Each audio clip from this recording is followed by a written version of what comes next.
This is Jerimiah Taylor with the Taylor team here at Movoto. And it's time to check in for our real estate market for July 2022.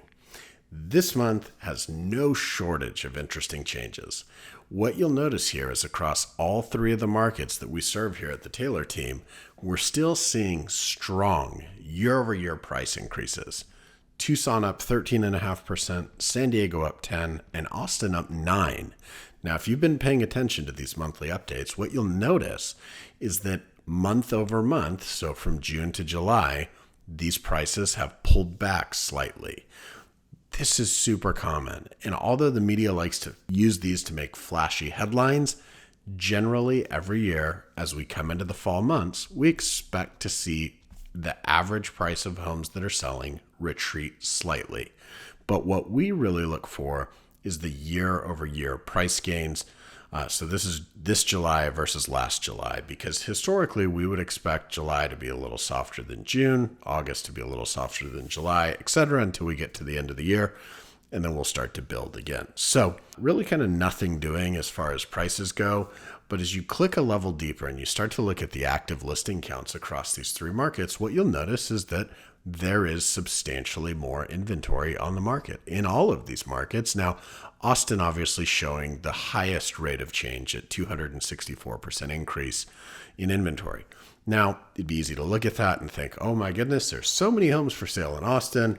What is going to happen? Our price is going to retreat. I'm going to call your attention to the very bottom line here, and that MSI represents months supply of inventory.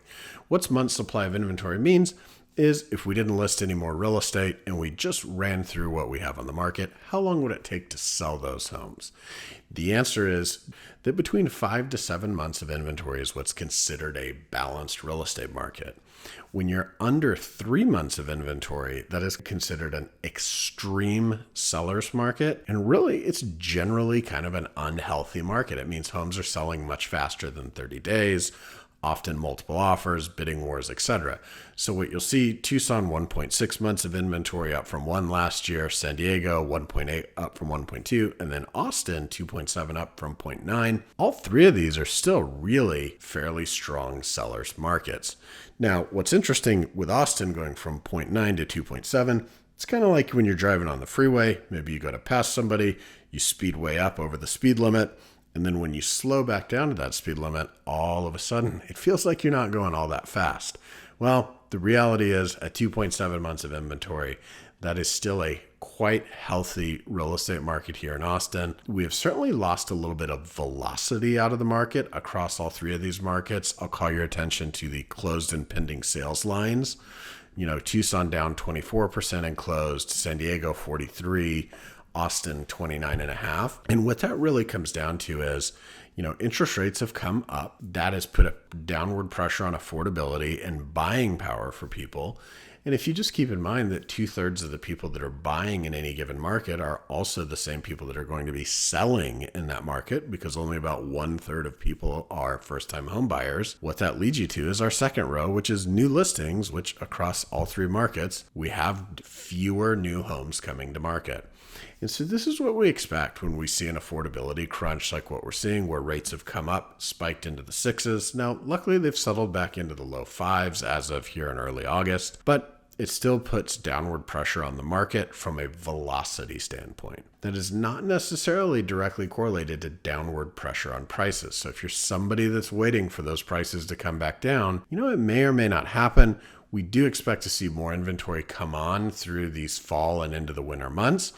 And we're already seeing some buyers start to take advantage of good deals. So whenever there is a shift, a change in the trajectory or velocity of the market, it's going to create a little bit of uncertainty.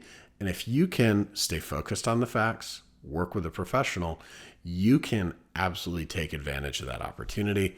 We're seeing buyers doing it every single day today. So punchline here, if you're a buyer, you're hanging out in this market and you're waiting, hey, newsflash, rates have kind of come back down. You could probably get a rate in the high 4s, definitely in the low 5s. And even then, if you locked in a rate that's slightly higher, chances are they come back down towards or after the midterms. And you could be in a really great position because Homes are sitting at a little bit longer. We are seeing sellers get a little bit more motivated to unload those homes, especially our have to sell sellers, not the people testing the markets, but the people that maybe they already sold their home, they've already bought the next home, they've moved on, and now they need to get rid of that property. There could be some interesting opportunities there. Now, on the seller side, this bottom bullet point is the key. Demand has dropped significantly across all these markets. There's a lot fewer homes selling, and there's, more inventory. Buyers have more choices. So what that means is sellers have to be more aggressive in their go-to-market strategy.